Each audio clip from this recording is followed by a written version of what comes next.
या निवडणुका ज्या पुढे ढकलण्यात आलेल्या आहेत या निवडणुका लांबणीवरती पडल्यात। याच मुद्द्यावरून आता निवडणूक आयोगावरती देखील सगळ्या स्तरामधून टीका केली जाते। यामध्येच विरोधी पक्षामधील नेते असणारे बाळासाहेब थोरात, काँग्रेसचे महत्त्वाचे नेते, ज्येष्ठ नेते, त्यांनी देखील आता आक्रमकपणे आपली भूमिका मांडलेली आहे। सत्ताधाऱ्यांचं ऐकून आयोग हा निवडणुकीचा कार्यक्रम तयार करतोय अशा पद्धतीचा घणाघातही त्यांनी केलेला आहे।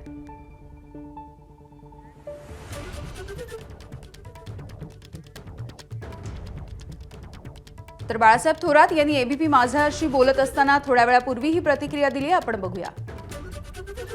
निवडणूक आयोगचं जे सर्व निवडणुकीचं नियोजन आहे ते बिलकुल चुकीचं आहे। असं आहे की असं छाननी झाल्यानंतर काही अपील्स होत असतात, त्याचा किती टाइम लागेल याचा विचार त्यांनी केलेला नाही आणि केवळ त्याच्यात निर्णय होऊ शकले नाही, निर्णयानंतर वेळ मिळू शकला नाही असे कारण दाखवून आता निवडणुका 20 दिवस पुढे केलेले आहेत।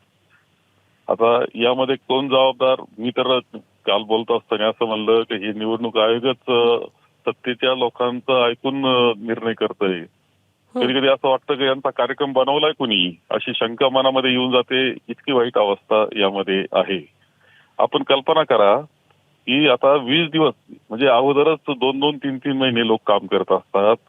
आता टोकाला इलेक्शन 2 दिवस राहिलं आणि तुम्ही 20 दिवस पुढे पुन्हा त्यांना काम करायला सुरुवात करणार। कोणत्या पक्षाचा असो, शेवटी लोकशाही आहे, पक्ष आहे, मतमतांतर तो भाग असतो, परंतु लोकशाहीची एक प्रक्रिया असते की निर्वेद असली पाहिजे, निकोप असली पाहिजे। काय चाललंय म्हणजे आता 20 दिवस पुन्हा ते कसे किती हलवणार त्या सगळ्या त्या कार्यकर्त्यांचे, त्या उमेदवारांचे, जनतेचे? तुम्ही विठीला धरताय जनतेला। एबीपी माझा, उघडा डोळे बघा नीट।